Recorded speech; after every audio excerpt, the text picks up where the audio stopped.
Hi. Hi. Hello, how are you? Hey, how are Fine. you? Fine. Thank you. Nice to Mm, meet you and see n- you. Oh, Good to nice hear. to meet you. So, how should we call you? Is Maria or how should I call Lula. you? Lula. Lula. Lula. Lula. Mhm. Lula. Sí. Lula. Lula. Beautiful name. Thank you. Lula like moon? No. No, that's No. Luna. Oh. It's double L. It's double Ah, L. Lula. Yes, Lula. yes. Like my Yes. brand. What does it mean? It's a short name of my name. My Ah, real name and long one is Lourdes. oh. And then my short one, how my friends called me, is Lula. Mm, And that's also the name of my mm, company or my brand. mm. Sure. Beautiful. Thank you. Mm.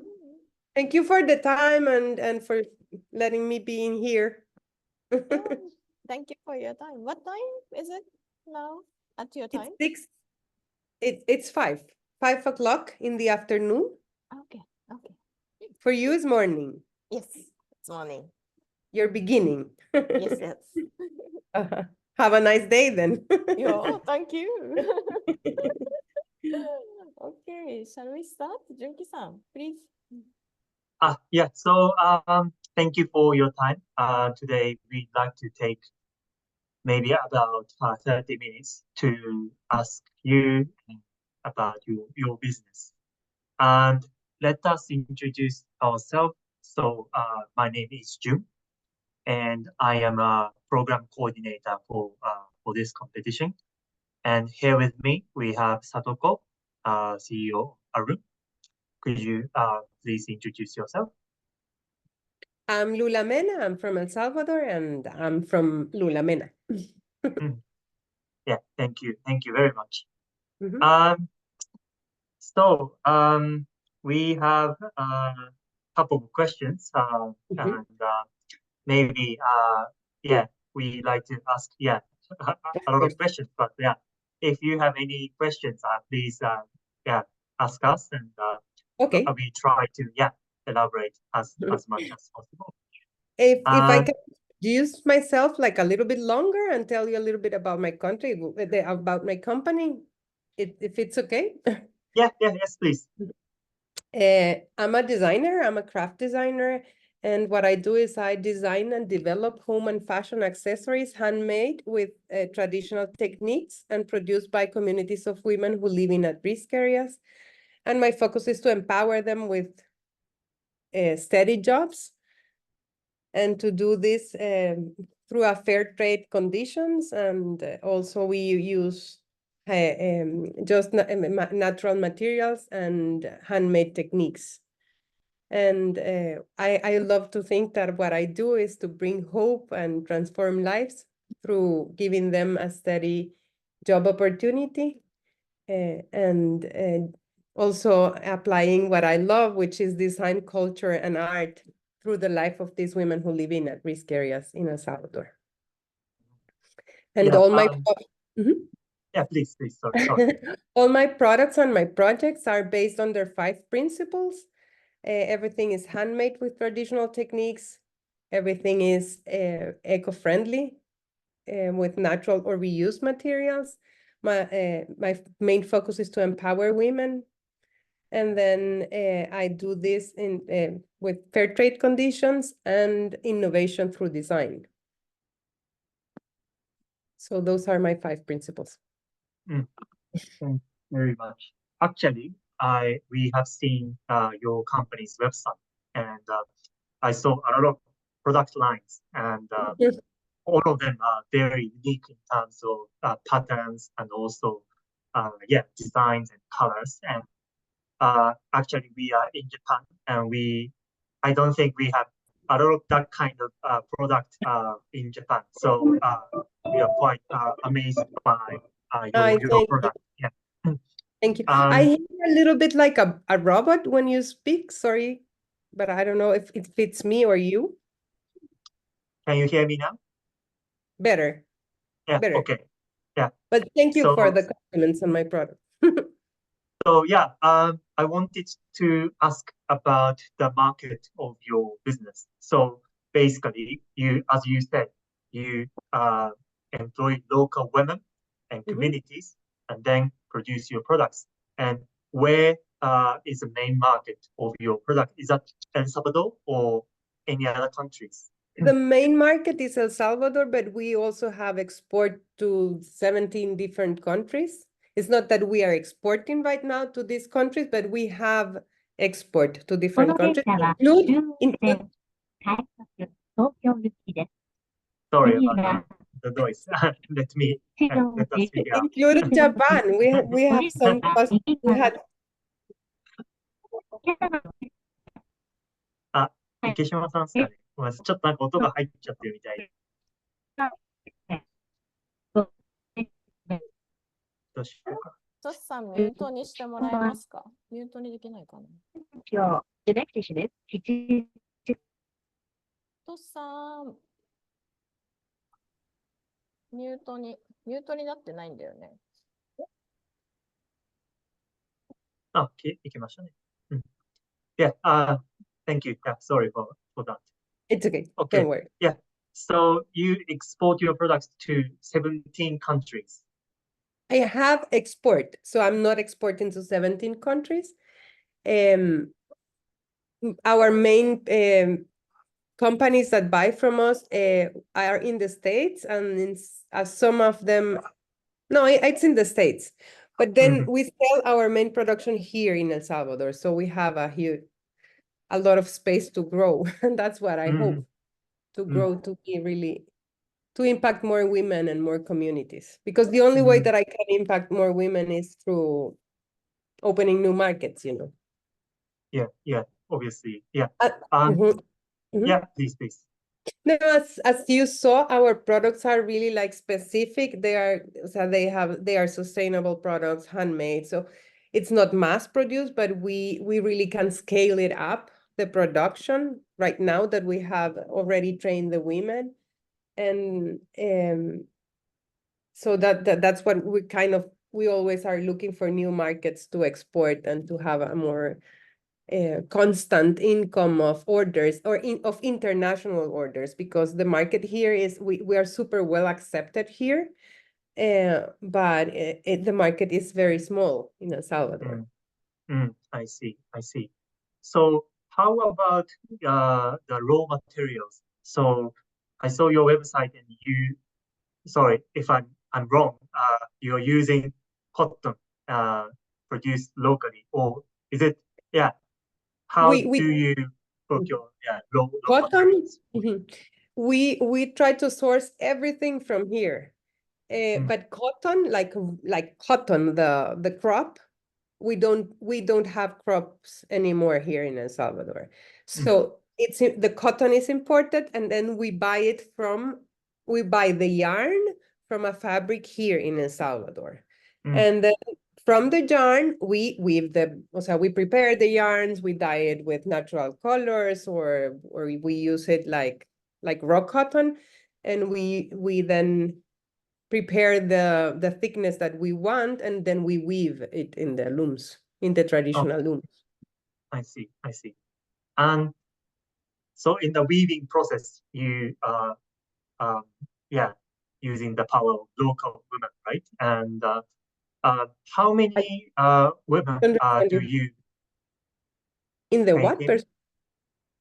In the production process? In the looms, we are using the cotton yarns, yes. Yeah, and local women, and local I was asking, women, yes, everything is handmade here, everything. So I was asking, how many local women, local people are you employing? Right now, around 60, and then seasonal, we are around 100. It depends on what we are producing.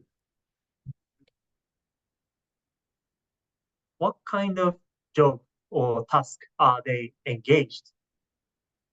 The women in the rural areas, Yeah, They are specifically. weavers, or they produce the earrings. Some of them produce one part and the other ones produce another part. Then some are dyers, another traditional techniques. Some of them finish the wood, or some of them weaving another kind of loom. Anything that we need. Everything that you see is made by communities of women in the rural areas. Amazing. They saw, everything. Mm. But before they, start being engaged in those jobs and tasks, I assume that they have no knowledge or skills, right? So you teach them, or how do you, skill them? That's what I do. Because I studied traditional techniques, and I saw that just very old people knows the techniques, and Yeah. the traditional techniques are disappearing when they die. So, and for me, it's really, really important to keep those traditions alive, because it's part of who we are. It's part Mm. of who we are as Salvadorians, and I don't know if you're familiar, we had civil war for 14 years here, and Yeah. we have no identity with the young people has no identity with the country. Mm. We copy a lot the US, for example. We don't have traditional costumes anymore. We don't, so no one is appreciating that. And then when I was studying, I was amazed on how important it is, and how just one object can tell you the story of one place, and through an object you can see that has been passed through generations, and from one mother to another to another to another to whoop, to another. Yeah. It's so beautiful. It's part of who you are as a culture. So that's why handmade with traditional techniques is so important for me, to Mm. keep the traditions alive. But I cannot tell the artisans or the young people, I just learned the technique because it's beautiful and we need to preserve the culture. I Yeah. do that by paying them well to do that work, and by training young people to do that. Mm. So I take the old artisans and with them I train the young people, or the women that wants to learn, Mm. and Mm. then we teach them. That's Mm. the hardest part of our project, but we teach them on how to do loom, for example, for 1 year. Mm. And but it's really beautiful, because in a way I'm like leaving a legacy, or it's my small contribution to preserve our traditional heritage. Mm. So you actually provide the training to those Yes, women. Oh. yes. I know how to do all the traditional techniques, but I provide them. I pay them. We actually pay them Mm. the time that they are learning, because it's Mm. time. It's but we also but I bring the master weavers, or the master craftsmanship, the real master weavers. It's I know the Yeah. technique, but I'm not a master weaver. I'm a designer. Hmm. Yeah. So I bring the master weaver to teach the women, but we prepare the whole training. And what we do is sometimes we associate with companies that wants to do the social responsibility projects, and we ask them to, okay, we are going to make you look beautiful, but you have to help us train these women. Yeah. Yeah. I see. I see.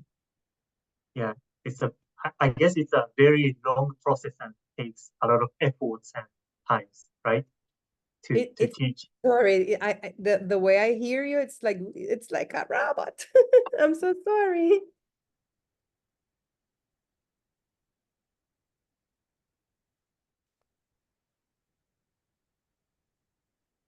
Is it better now? Yes, Okay. yes. Okay. Sorry.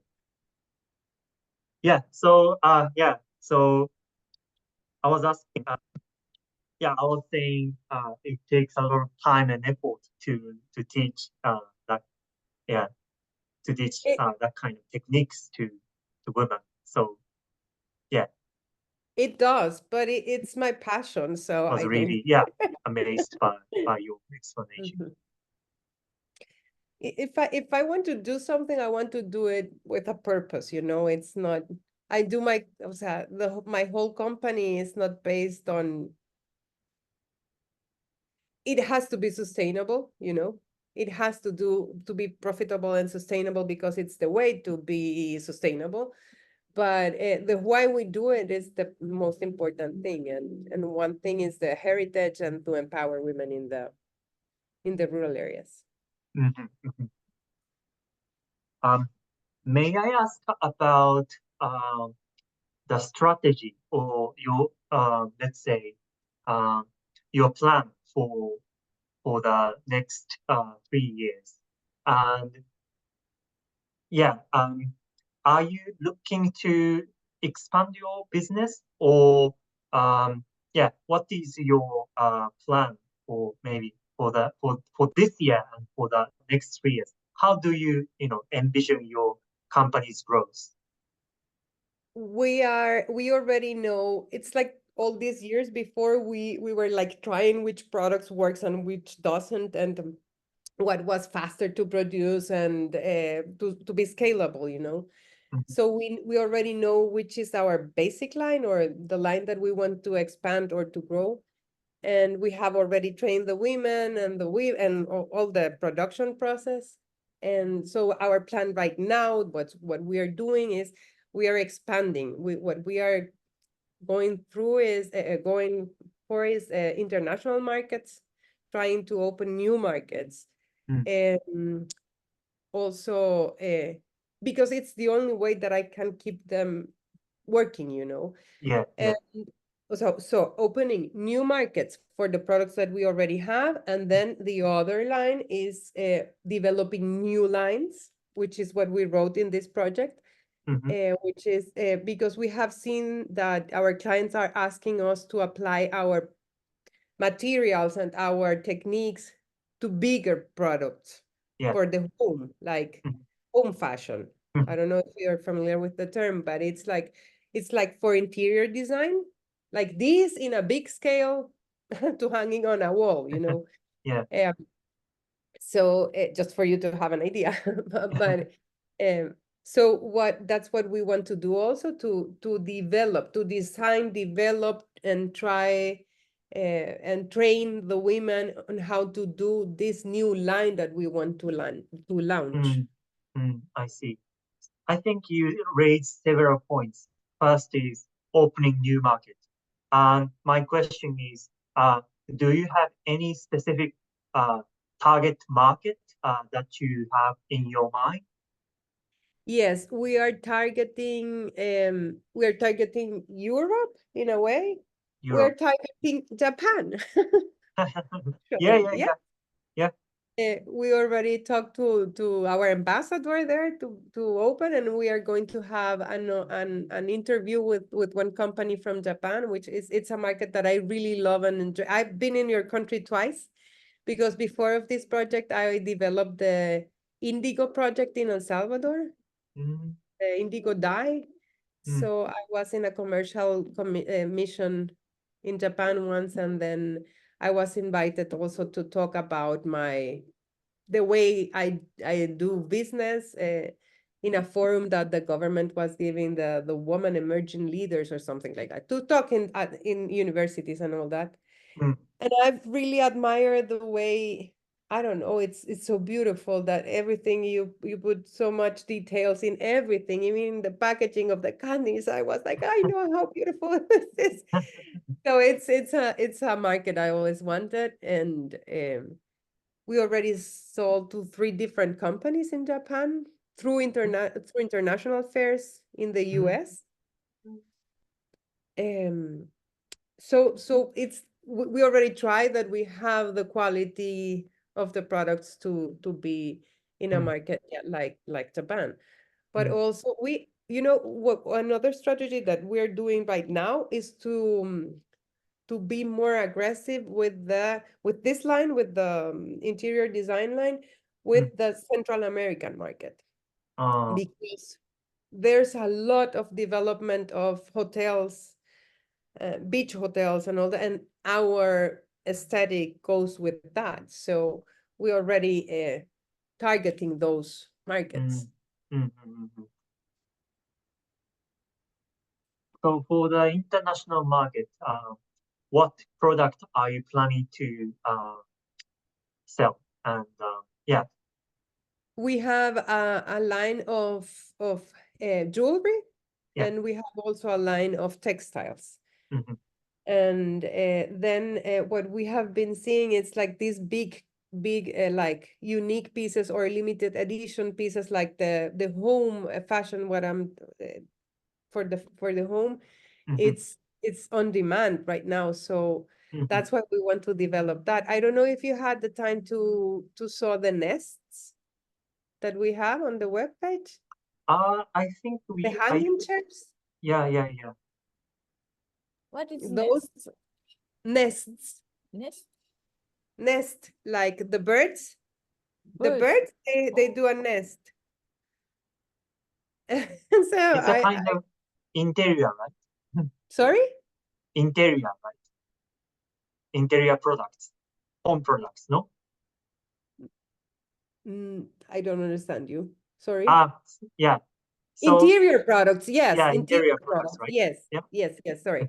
Yes, it's like chairs, but no, chairs, small tables. That's what we want to develop with our lines, because we already have the nests and they are a hit, o sea, it's a very unique product, and we already have the techniques, we already have the materials, we need to develop this new line. Yeah. Why not? 河野さん、私ちょっと質問めちゃくちゃしますけど、なんかご質問ありますか？さとこさん、do you have any questions? 大丈夫、遠慮しないでそのまま続けてください。で、途切れたら私しますので。大丈夫です。わかりました。はい、どうぞ。Yeah. So, let's see. So, may I ask about, maybe you already mentioned, but the social impact your business is trying to make, and you obviously mentioned that the empowering local women is an important thing for your business. Yes, but what social issues are you trying to solve? The main one is to impact the women, because impacting the women, also we are impacting the kids and the community. And I begin my project when I became a mother. I really noticed how important it is to a mother to be with their kids, especially the first years. And so I was very lucky to be able to work at that time as a consult designer for USAID. So I had the time to stay with my kids and be able to be economically independent. So I wanted to give that opportunity to the women that I met in the rural areas when I was developing the Indigo project. Because the women who live in these areas, they don't have any opportunities around them. They have to migrate to a nearest city or to the States. We have a lot of migration to the States. So in that reality, the children are being taken care from other people, and it's like a disassociation of the family. So aiming to contribute a little bit on the family, on the kids, and to empower it. My way to contribute to that is to empower women, teaching them how to do a skill, and then so that they can really be economically independent also. So one social impact is that they became the main providers of their homes. And in that reality, everything changed. Yeah. They begin to take the important decisions in their lives, like sending their kids to school, having a better health and care for their families, or even they are being heard in the community as women. Now they are they take part in the important decisions of the community. They have a voice now. Also, the young people from the communities are looking, are seeing, experiencing that they don't have to migrate to states or to other countries to improve their lives. They have seen that they can do it where they live, you know. Yeah. Another thing very beautiful that happens, that every children that were from the women that works with us are going to above 5th grade, because what's normal here is that when you achieve 5th grade and you already know how to write and learn, write and read, then the boys goes with the father and helps with the crops, and the girls stay home and just wait to be mother one day. That's the only aspiration they have. So it's very beautiful to see that all the children that are with the women, from the women that are working with us, are sending their kids to high school. Yeah. The first time in the whole family's story, you know. Yeah. And then and some of them are also going to a higher education. That's really nice. So education, housing also, the women that that did not have the houses, they now contribute to build their homes. And something really important that is happening also, they are building separate rooms for children and grown-ups.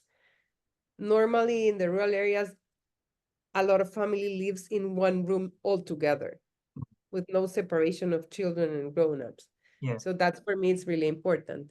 And the most beautiful thing that happens is that the younger girls are seeing, are seeing that, okay, it's normal to have a job and to be independent. And if my mom can, I can, you're changing the mentality of the girls in the rural areas. That's, for me, it's really, really important, because these women are opening the gate or the gap. They are, I don't know, they are opening the road for the new generations.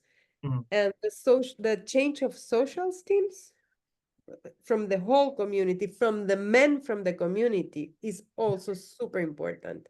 Now the men are helping the women at home or helping taking care of the children, and that, believe me, doesn't happen here. Yeah. Very machista. So it's really, really nice.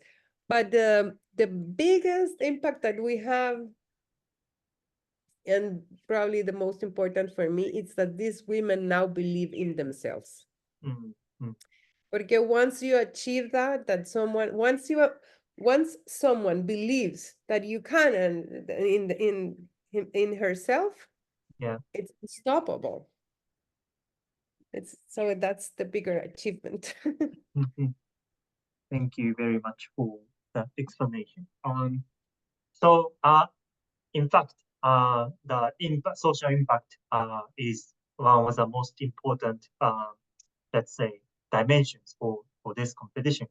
But for this year, we have also another theme, which is biodiversity. And I would like to ask how your business, from your perspective, is contributing to the promotion of biodiversity. How do you see? Because everything that we do does not harm the environment. All the materials that we use, as I was telling you, are natural or reused. For example, this company, the energy company, was uninstalling 60,000 energy meters. Imagine how much waste material, like really bad waste material. So we reuse that material, and we transformed it in a better, in beautiful products, So we do that with the waste of companies. For example, we just have one shoe production here, one shoe company here in El Salvador, and we use the leftovers from the leather from that production. So we help the companies to have less waste, in a way that we're contributing to have less waste in the environment. And all the processes that we use also do not harm the environment. We use very, very little electricity.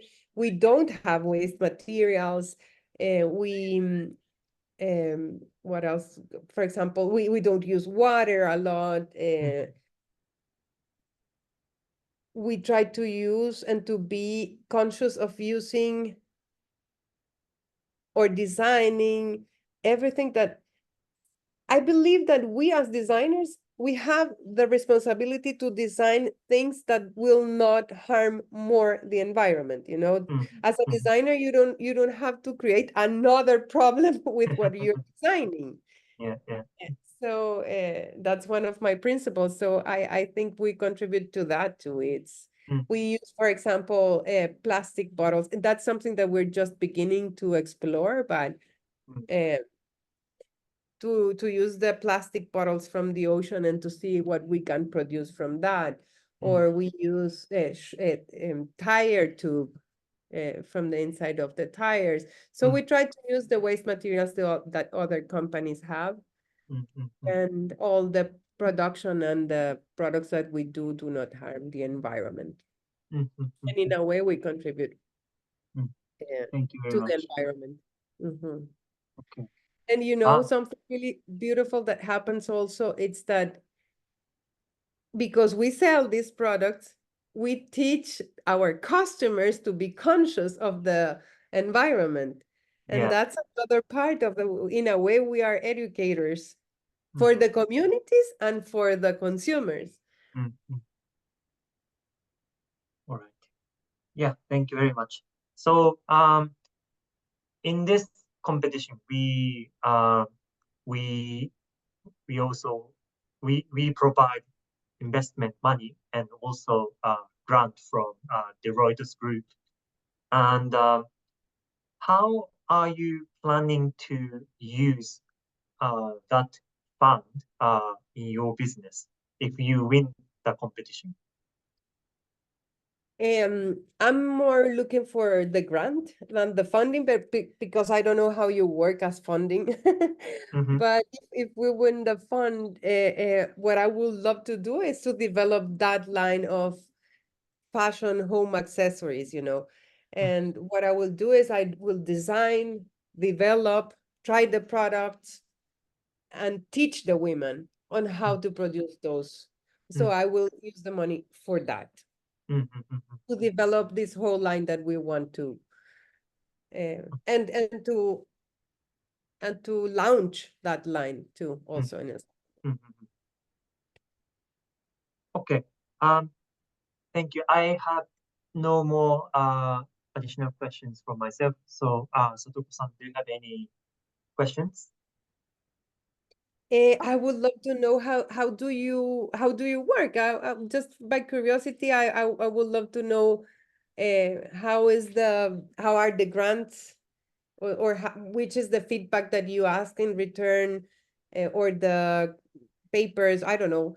And then also or the KPIs, I don't know. How do you work with that? And also the investment. Please Okay. teach me how it's good. Yeah, I will explain about it. But before that, maybe I'd like to ask a question from Satoko-san. Or should I explain it? What do you say? いや、先に説明しちゃっていいですよ。今、質問が出たから。大丈夫です。So let me explain the procedure. So as I already said, we have two types of funds. So one is investment from us, and the other is grant from the Deloitte Group, which is the main sponsor of this competition. So if you proceed to the final stage of this competition, we have pitching session where you make a presentation about your companies for about 10 minutes. And then in the final pitch session, we judge the finalists, and then we decide the winners. And we decide two winners. Let's say two winners. One is winners for our investment, and the other is winners for Deloitte's grant program. So basically, this is the structure. And upon the completion of the final pitch session for the investment, we start due diligence with that winner. And then we assess the situation, mainly financial situation of your company. And then we decide the condition for investment. About grant program, upon the completion of the final pitch session, we we proceed the paperwork and then we provide the grant. That's how it is. And what do you ask in return? Return for investment. Both. The grant For, you ask, you need to have KPIs or I don't know. at this moment, actually, we do not have specific, KPIs that we let's say we asked to with our winners, but Okay.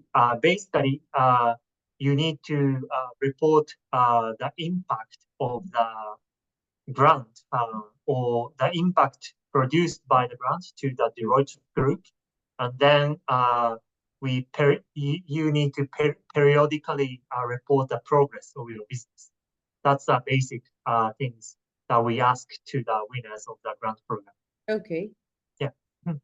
So basically we say, okay, if we say just an example, we're going to develop 10 products or 25 products. One KPI will be to have the products and the catalog and yeah, exactly. Okay. Yeah. And in the investment? Investment, it really depends on the condition, which will be decided after the the due diligence. So at this moment, it's hard to say very specific things, but since it's an investment, we of course we will seek financial returns, across the several years, and yeah, that's minimum we're looking for. Okay. This is the 5th year that you do this? It's the 5th time? Yeah, it is. And just put by curiosity, which are the companies that won before? Um, What kind of companies are they? so we have different themes every year, and so depending on the theme, we select the winners, and since we have conducted this competition for 4 times before, we have several winners, and mostly in the past they are from Asia, India, Indonesia, and well, there was also winners from I remember Bangladesh, so basically Asia, and yeah, and then we selected various business. So like last year, the theme was gender equity. So we selected a tech company which engaged in developing apps for that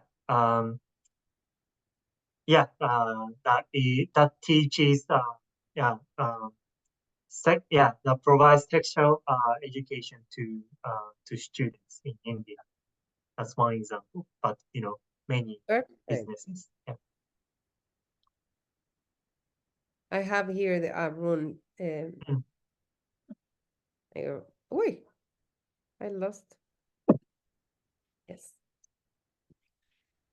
Thank you so much. I have no more questions. I will just also. Yes. Okay. Maybe I will add a few things for the Deloitte grants. Their theme for their project for this grant is skill, education, and opportunity. So they are very much interested in, through the project that they support, how many, people are empowered, how many people are given education or skills or, opportunity to earn or to develop. So obviously, not only the number, but number is important, but not only the number, but the quality of those education skills and opportunity. That's the important KPI for Deloitte. Okay. And for us, for this time, in addition to what Junki already explained, for us, it's important that how much the project contribute to the biodiversity, the enrichment of the biodiversity, or to reduce the harmful things to the nature. So we need to measure those impact in the aspect of the biodiversity. So that's important. That's a common to any project. Other than that, it depends on, largely it depends on the business. So we need to discuss with the entrepreneur who are selected. Yeah. Perfect. Thank you for your explanation. Yeah. So in relation to that, I have a question. We understand that your products are made from nature or the recycled products. So in that sense, that you are contributing to the biodiversity enrichment. How do you measure those things? How do you, if we want to quantify, how do you measure your impact on biodiversity? I have to be super sincere with you. We haven't measured like with a. I would love to do that, to measure the impact that we have in the environment and in the community and all that. But we just measure by using the waste materials and seeing how this is not ending in the ocean, just by that. I will not lie to you that I have a company that is measuring. No, we don't have the funds for that. It has been, but we have been trying to do. It's to invite the university here.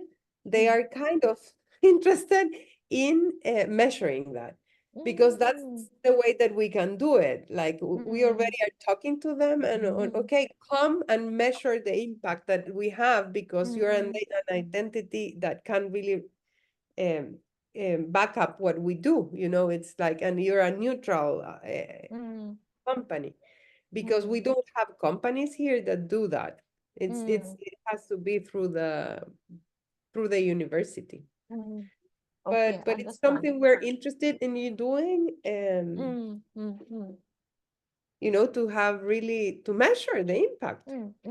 But right now we just, by feeling and sensing and knowing that we're doing that, it's right. Okay. So for when you procure your raw materials, like recycled materials, how do you do that?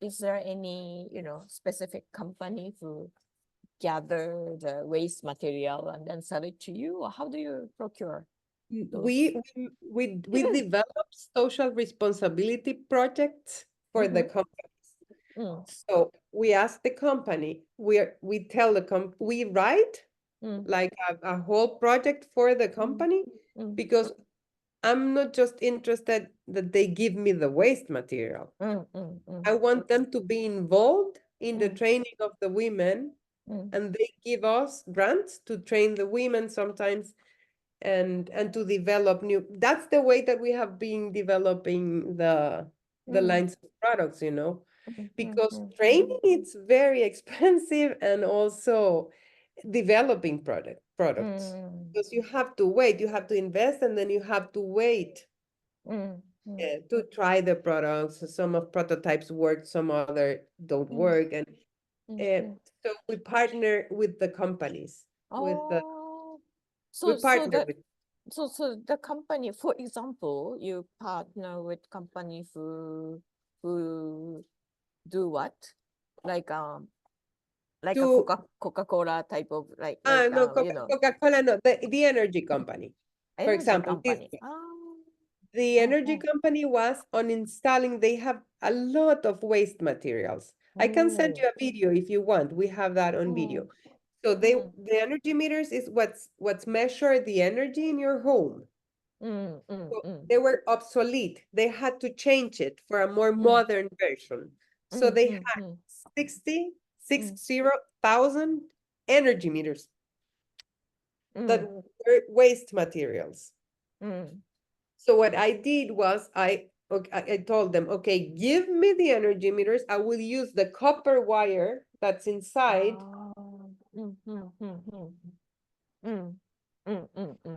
we also use the other parts of the energy meters. But I need you to pay for the training for 1 year for 30 women to learn how to do weaving. And then I develop a line of products hand woven with the copper yarns. I That's see. for the Understand. company, it was super good. They were collaborating with a culture preservation in a way. They were not throwing away the waste materials. So they could say, "Hi, we're doing this." And for us, it was very beautiful to have a very unique material, but also to be able to train the women. So we did that also in a smaller version with the shoe production. You have waste materials, okay, let's do a project together. So the way that I'm trying to do, because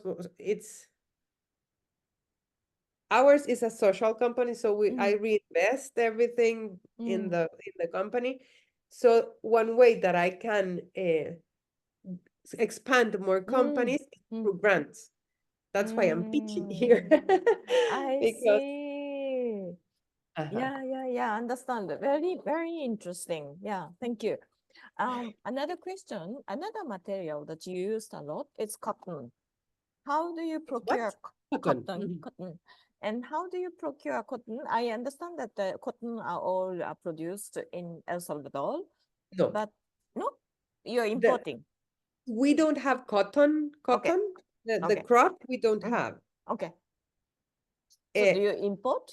I don't import it. I buy the yarns, the cotton yarns from a company here in El Salvador. Do you know where does it come from? I can find out. I'm Okay. not so sure. Okay. Do you know it's organic or not? No, it's not organic. Okay. We don't have organic cotton here. Okay. We can import from Peru. It's the closest that we have, but I already did that for a client that asked me, but I don't remember from where it was imported, the cotton, and I'm not sure they still import from the same place. So because we can import organic cotton, but it's very expensive. So for this market, I cannot sell. But if I have a client that wants organic cotton, we can do it. Understand. The reason I ask this question is because the product, as you know, cotton production is very much harmful to the nature if you are not doing in the right way. So yeah, that's why I asked. Yes. Okay. Another question is that your traditional El Salvador design, I want to understand a little more because your products are so beautiful and so unique. Yeah. And so I think that it partly comes from your own, beautiful sense of beauty and also tradition. So and I have been working in Asia a lot, and there are so many, traditional weaving and traditional pattern. Can you teach us which part is traditional, traditional El Salvador design? Is it like a weaving pattern or what is it? No, no. What I do is I use traditional techniques Techniques. with new designs. Ah, And through my designs is that I am able that a traditional technique it's it supplies the necessities of the market, so what the is modern traditional what is traditional technique? Is it the weaving, weaving? Ah, the way the looms that we use and the way we weave, but the patterns we change it. We try to be not Ah, traditional okay. because that's the way that we can sell everywhere. Not Yes, everyone yes. wants traditional. Yes. So Understand. what I use is the Understand. traditional technique. Okay. Understand. Yes, and last question, when you choose or when you select or when you recruit the women that you work with or the women you train, what is the selection criteria or how do you, select the women? One thing that I always ask is that they preferably, I prefer them to be mothers because you have another vision of life, So, but then the criteria is if you want to learn and if you have the attitude to learn a new skill.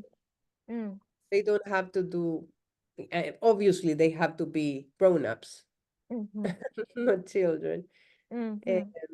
But that's the only thing that we ask, that you want, that you have the will to learn.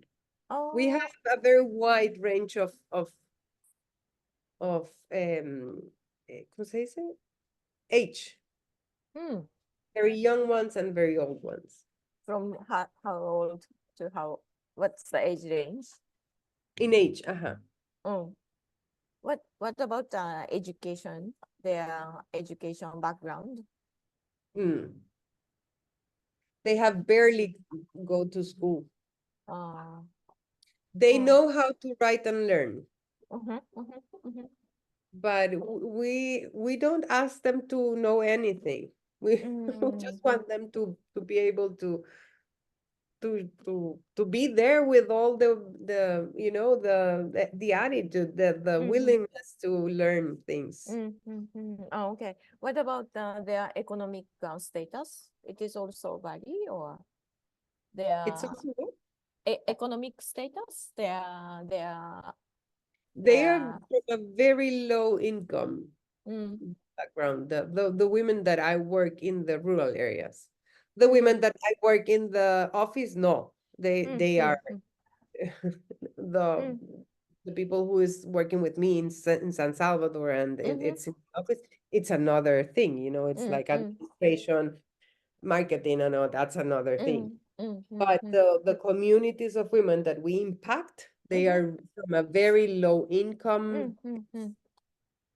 We have a very high poverty here in El Salvador. Okay. Yes, I think this is sorry, I said last, but this is the last question. If you get the investment, not a grant, but investment from us, then what do you expect from us besides money? I would love to have someone to tell me, or a representation or someone to tell me, okay, this is the way to go into the Japanese market. This is the way you can get more marketing, or this is the way you market your products here, or no, forget about the hammocks. We don't use hammocks here. We need this kind of products. Focus on these. And this is the market. I don't know. Okay, I would love I would love to learn how to get into other. You know, we're doing a lot here to try to, and we don't really know how the market, because each market is different. So I would love to have those connections. I would love to have an ambassador who can speak from about our companies, about our company, and to help us like really achieve different markets and to have a sustainable relationship with companies, you know, or with designers, or because that's something we also do. We develop products for other designers, for other brands. Okay. Great. Yeah, yeah. Thank you very I, much. I'm open to advice. Yes, yes. Yes. Okay, thank you. Thank you It so was very- much. Yeah, it was great to learn from you. Thank you for taking the time to look at my webpage also. Oh, yeah, yeah, of course. Okay, 純喜さん、どうぞ最後、こ Yeah, れからのプロセス thank を you すいま very せん。 much. Yeah, for your time. So based on what we hear during this interview, we will decide who will proceed to the next stage. So please wait for that results announcement. We are planning to tell the results by the end of next week. So yeah, please wait for Okay. that. Yeah. Okay. I'll be waiting then. How many companies are pitching? In the final session, around No, right now. right now, more than 20. Okay, Yeah. nice. Enjoy then the yarn interviews. Yeah. Thank you so much. Yeah, thank you for your time. Yeah, thank you very much. It was great, Bye. great to, yeah, thank you. Bye bye.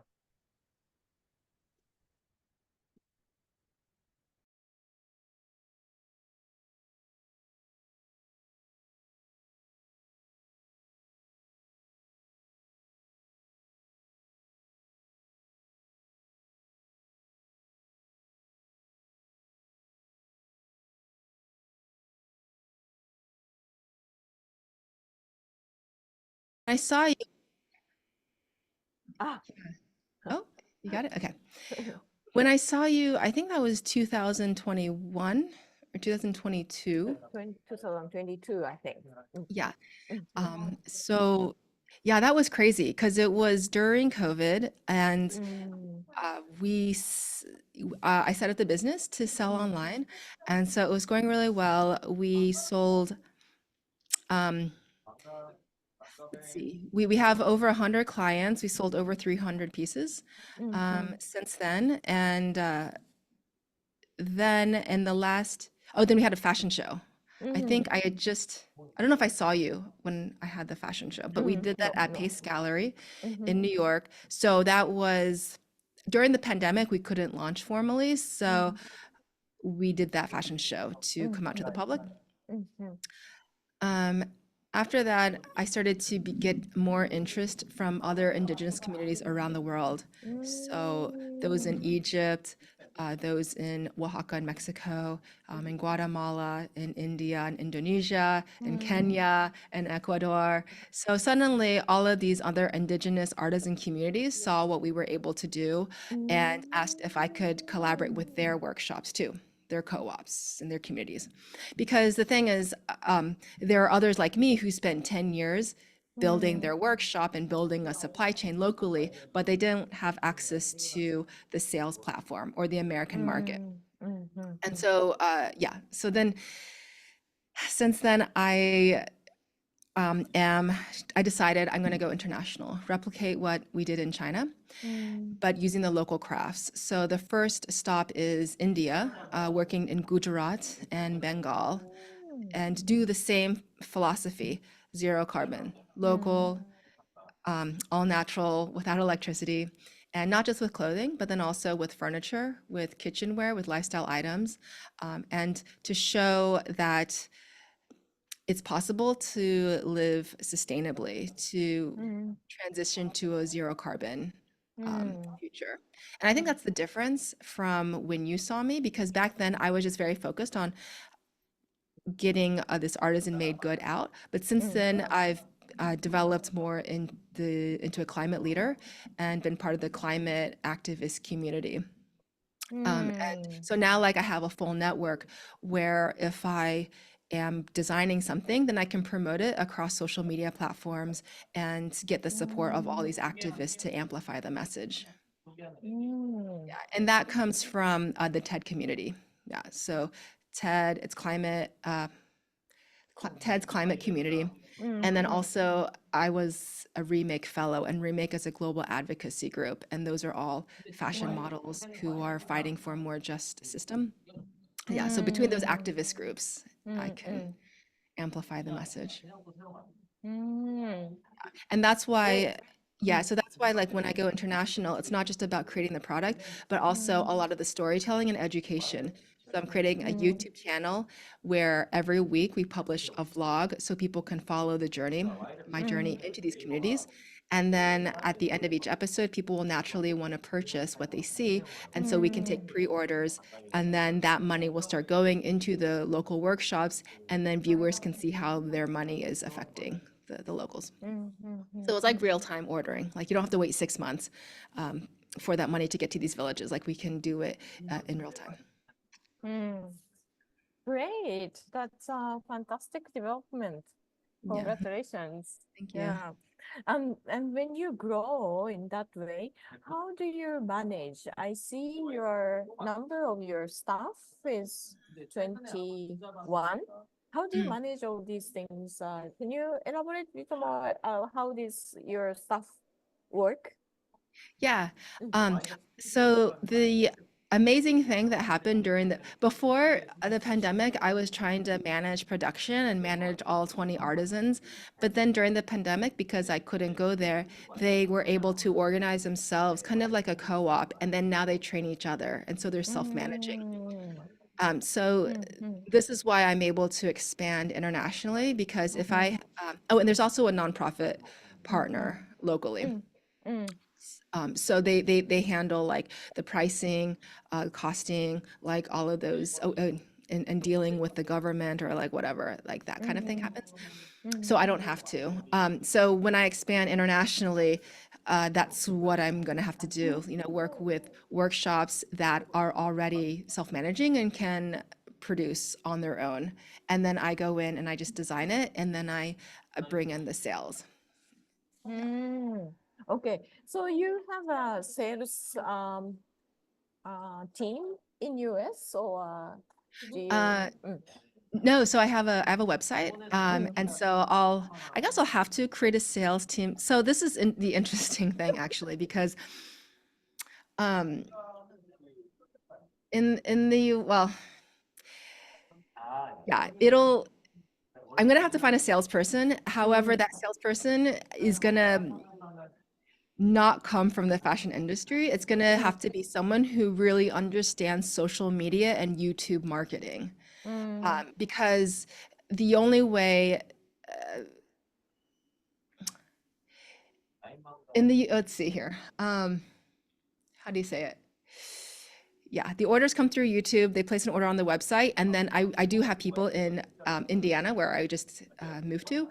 I have people there who can fulfill the shipping and the orders and the production.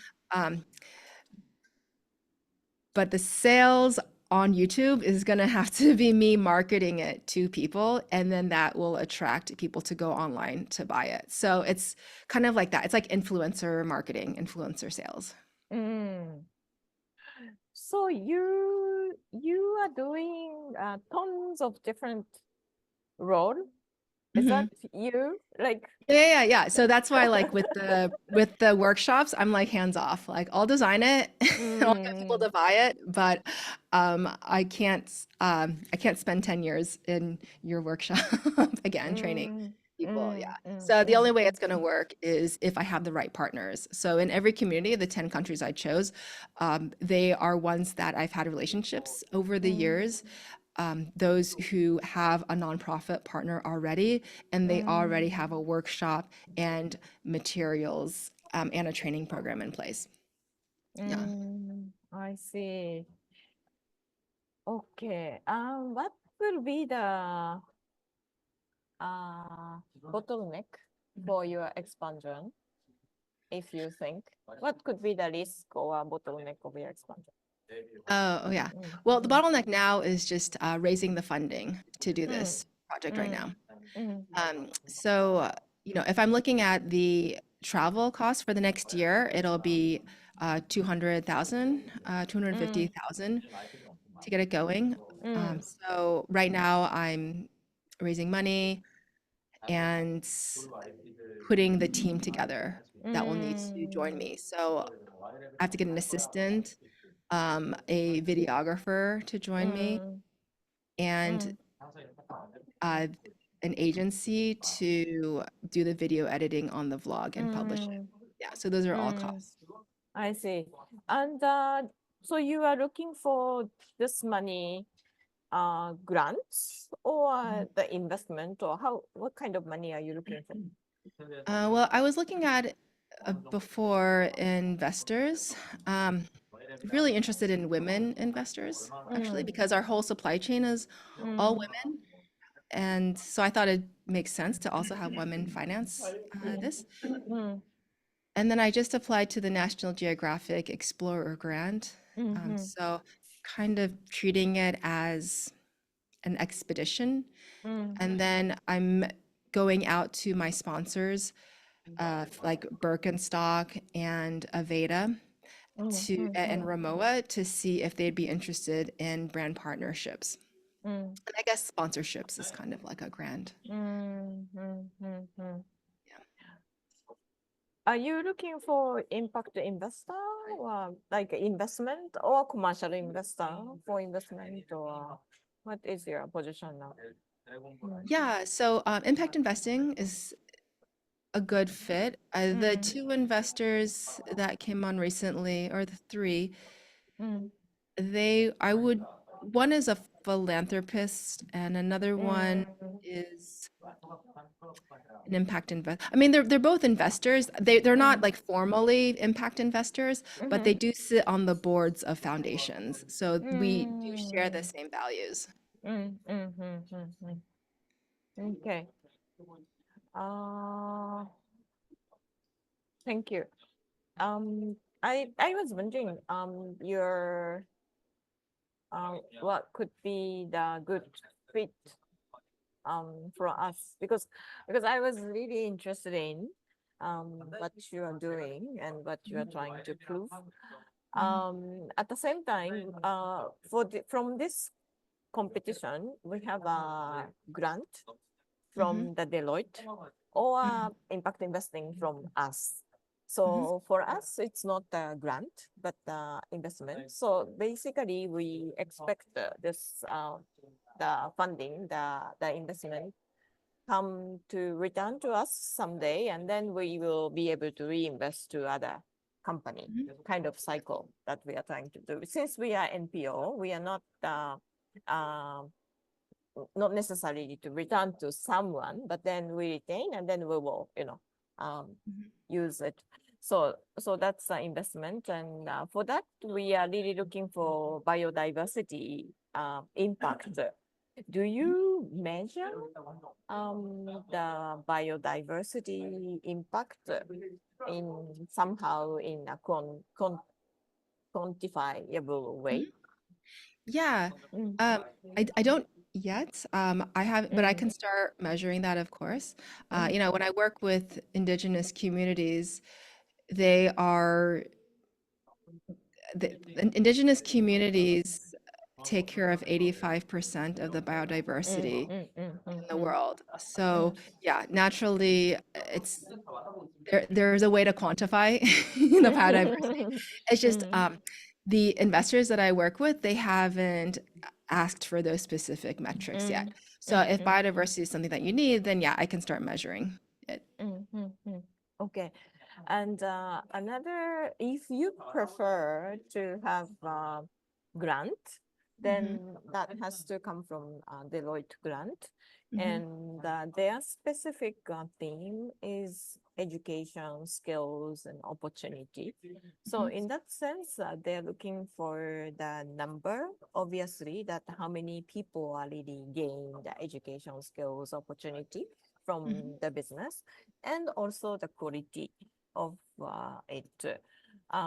What do you think your interest towards more towards investment or more towards grant at this moment? Your needs Oh, and your interest. yeah. I don't have a preference. Okay. What's nice about having a investor, if it's a strategic investor, is that it's a long-term relationship. So it builds on top of that, and it's more like a partnership. When it's a grant, it's just money in and out, and then they kind of disappear. So, yeah, I don't have a preference right now. I just know that the like when I've had grants before, like Cartier is different because they have a whole program, but like in my sponsors before, they just they just put money in and then I never hear from them again. Whereas the investors who come on board, like they're there as mentors and they're always introducing me to new people and we're sharing ideas together. So it's more like strategic investors. Understand. Thank you. Another question is I was interested in your pricing of your products. What I remember, it was quite expensive, the price of your products. Can you tell us the price range and also your clients, Oh the yeah, sure. So the target. prices, yeah, I think when I met you, or actually before they were between $400 to $1,000 per piece. And then my clients said they expected it to cost more. So I actually increased it 10%. Yeah. So, yeah. So it depends on what's in their closet, right? So Yeah. the clients who are buying, and these clients, they're buying like 6, 8, 10 pieces all at a time. And so they're very familiar with what the price should be. They also in their closet are wearing Brunello Cucinelli, Laura Piana, Gabriella Hearst, maybe Hermes. So it's in that price point. Or Valentino. So for that, and like when I initially priced it, it was in line with Stella McCartney. But then the clients said, "Oh, we were surprised it's not that much," and so I said, "Okay, I'll increase the price." So how do you describe your clients? What kind of people that your main targets are? Yeah. Okay. So since I saw you this past year, I did all pop-ups because up until then, I never saw my clients in person, right? Because it was all during the pandemic, everything was online. So I did a pop-up in Palm Beach, in the Hamptons all summer, and then in Los Angeles. And the woman who comes up to me, I know exactly what she looks like.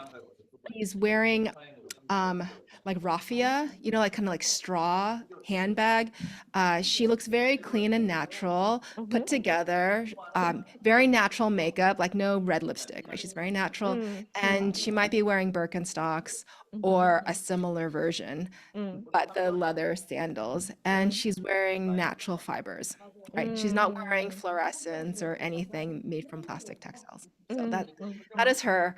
And yeah, when I tell her about what I do, like she understands it. So I don't need to explain it. She just gets it. I see. Yeah. Interesting. Do you have any clients from Japan?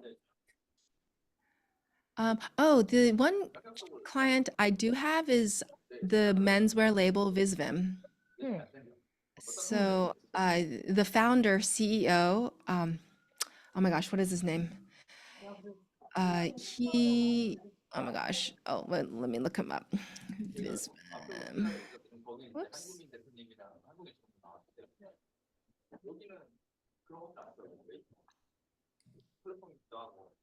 Hiroki Nakamura. Yeah. So before I launched my line, I had, so first how it went was I started the training programs, so I was getting grants and sponsorships, and then putting my own money into these training programs.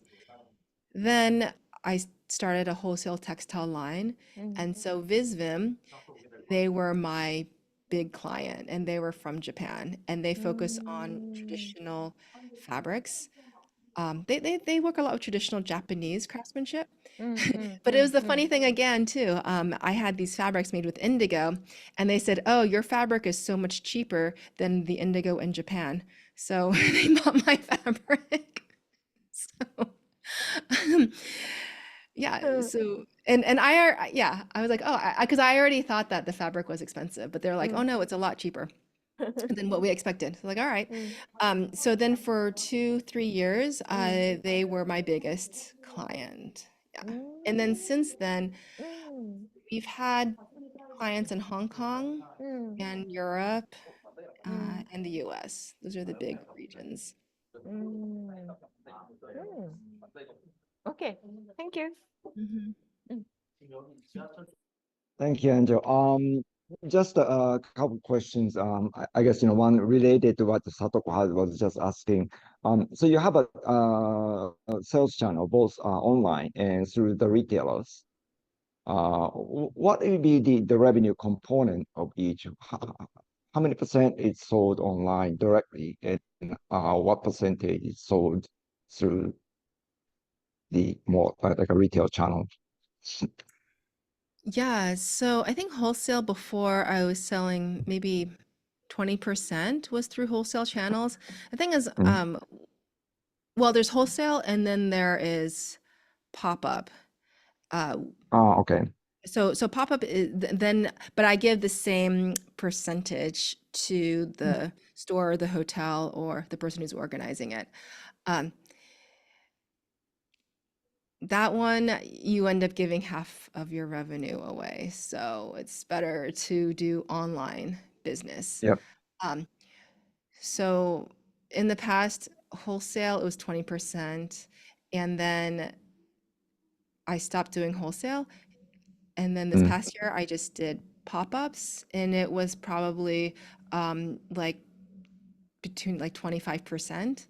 Yeah. And then this is why the numbers kind of stayed flat, because even though I was selling more units, more of the money was going to the middleman in between the store or the pop-up Yeah. owner.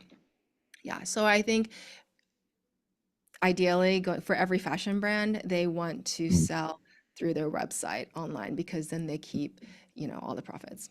Yeah. So going forward, I would do that.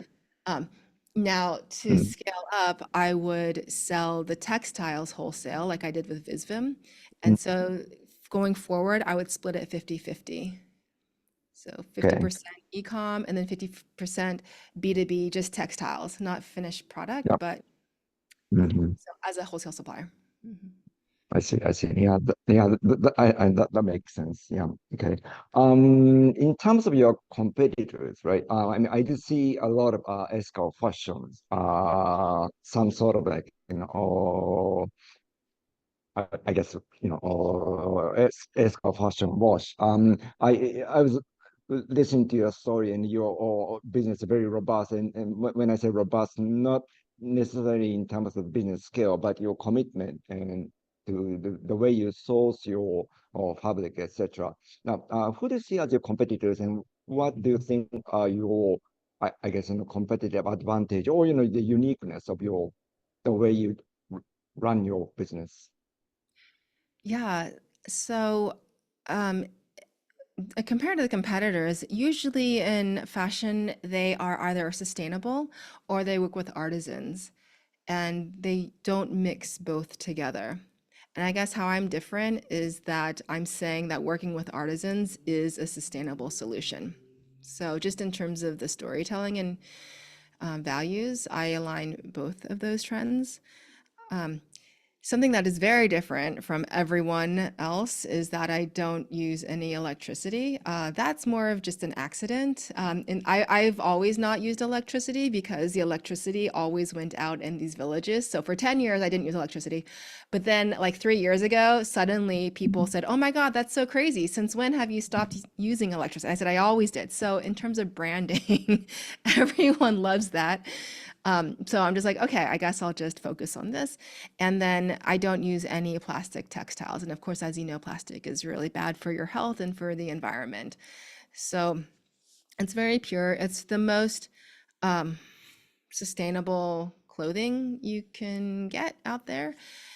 And that's why a lot of climate activists like to work with me or partner with me, because it's kind of like the total opposite of like fast fashion and what's polluting out there. So I do have a lot of activists that are also clients, or the activists tell their friends who can afford the clothing to buy it. Now you mentioned about going forward, you'll be increasing the textile wholesale Hmm. to clothing manufacturers. Now, how do you ensure that those, or the buyers, well, I guess, stay true to your, I guess, philosophy of the business? How do you, Hmm. what are the selection processes of those, or clothing makers that you're contemplating selling the textiles to? Yeah, so the wholesale brand partnerships, I would see as co-branded. So for example, like IKEA, they work a lot with artisan materials, and so does Crate and Barrel and West Elm. And so I would do like a partnership, like an Angel Chang for Crate and Barrel, Angel Chang for West Elm. And I would say, okay, these materials I developed zero carbon under my philosophy. And because it's a collaboration, um, like if I do it with IKEA, then IKEA handles the rest. And so it's like, even if it's, how do you say, it's 100% zero carbon in terms of my contribution, and then the other brand does it in their way. So so it can be like 50% zero carbon, right? It's just my what's important for me is that I just transition people to think that way. So if you go into an IKEA and you see like a normal table, and then you see a zero carbon table, or like something that is like 50% zero carbon even, like it's just an easy transition for people. So I just control what I can control, and then the brand is responsible for their thing. And then the most important is just the transparency and the education for the customer, just because for me, like my numbers are so small, so like my impact is really educating people about this other way of making things, and showing that it's possible, and getting them inspired to do it in their practices and in their businesses. Thank you. Just one more question related to that. In addition to geographical expansion that you're thinking of, and also this textile sale expansion or development, do you have any other plan or your vision of the next 5 years or 10 years, or you want to do? The next 5 to 10 years. Well, so I have 10 countries selected, but then I have so many other communities asking me to visit their countries too. So even though now I have like Peru and South America, like all these other groups want me to come work with them. So I might be traveling for 5 years. I don't really know. But my vision would be to document what I'm doing now, do the vlog with the YouTube channel, have people follow, have people be able to order what they see, have these brand partnerships in place so that I can start transitioning or educating people about the zero carbon lifestyle, not just in my collection, but through these other brands as well.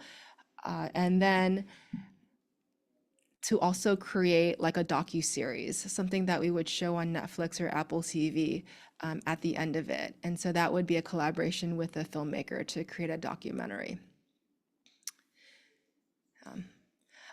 And then at 10 years, I don't know, 10 years, it'll be 2034. So by 2030, we're supposed to halve our carbon footprint. So yeah, I hope by 2034, we will have shown people how, or people will be living a sustainable lifestyle at half the carbon footprint. Yeah. So sorry, it's go too far. So for that, next 1 year, what would you like to do? And also, if you get the investment from us, how do you want to utilize that? Yeah, the investment, how long does it, I mean, just in terms of the timeline, Mm. what does that look like? When it's short term or it's long term? About The investment and the grant process, because does it come in 1 year or is it 6 months or 3 months? At what point? So for the investment, yeah. it So will maybe, take around 6 months, right, after the competition, Oh, okay, got it. which is planned in early May. And for the grant, I don't think it will take a lot of time to provide after the competition. So let's say in 1 month after the competition. Oh, okay. Yeah. Yeah. So yeah, because right now I'm fundraising for the travel, and I first have to go to China and then go to India in September and October and start working with them and designing a collection there. And then after that, go to Kenya and then to Egypt. So over the next year, I have every 2 months, I'm in a different community. My plan after in that 1 year, oh gosh, wait, so you said like, what is my plan in 1 year? It's to have visited and spent at least 1 month in every one of these communities to set it up, to start putting things into production and to document it through the vlog. So we have it all set up so that by year 2, I can go back into these communities and they will be training each other and become more self-sustaining, right? So these communities, it's not like I'm in and out. It's like it's going to take many years to train them and get the system rolling. But that's the idea. So the first year is really about documenting and doing the initial design. And then by the second year, we will start really, first year is about research and development. And then the second year will be about really connecting them with brands and building up a business from that research. Okay, thank you very much. Do you have any questions to ask? Anything? Yeah, I don't. I saw something about a crowdfunding. What is? Can you explain what that is exactly? Yeah. So as we have already explained in this interview, we invest in the winners of this competition, and alongside that business competition, we are conducting crowdfunding to collect investment money for the business competition. That's how that's why we are doing crowdfunding. And does that answer to your question? Yeah. So the crowdfunding is how you're getting the money for the investment? Yes, exactly. Okay, got it. Mm. Okay. Any other question? No, that's it. Okay. Any questions from our side too? Mhm. Are we good? Okay. Okay. Yeah, thanks very much for your time, and we will announce the results of our interview by the end of next week. So please wait for that. And yeah, again, yeah, thanks very much for taking time, and hope to see you soon. Okay. Thank you so much. Yeah, Thank you, thank you Angel. very Thanks for much. joining us. Thank Thank you. you. Hitoshi, bye, Satoko, bye, Junki. Bye. Bye bye. Thank Bye. you. Thank Thank you. you. ありがとうございました。